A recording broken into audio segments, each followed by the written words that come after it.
今头转来到国内，顶礼拜新竹县竹北市车路是落一坑，害一台车并落去。县府要求建商爱找专业的人员用雷达勘查，监测建案附近的车路地基的状况。按照监测的结果，上紧后礼拜会出来。检测人员设立仪器，要来针对大窟仔附近道路彻底检查涂骹底的状况。这已经是这个建案附近道路一冬以来第5摆发生路面崩塌事件。县府要求建商爱找专业人员来现场勘查。如果说我们现在土层都是连续性的话，他看到不会是不东西。那如果说你看到空洞的时候，因为今天会造成这就是空洞，然后它就会比较松散。大概是这样，就是一个电磁波的反射。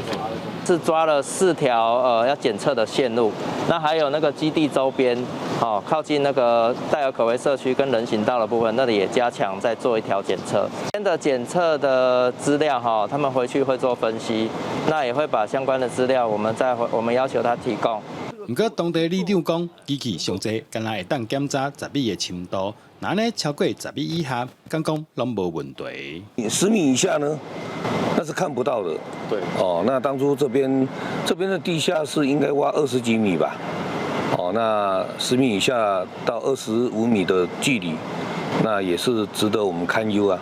另外，迄天落去的电动车，车主讲赔偿的部分，保险公司已经出面处理，不过目前相关责任搁在调查中。就是说理赔正在进行中，那只是说他们也要知道权责单位是谁，他才有办法说去进行求偿的部分，他们会去做代位求偿。接下来，检测人员会把现场收集来的数据摕倒去做分析，再搁提交县府，确认道路涂骹底目前的状况，上紧1礼拜会有结果。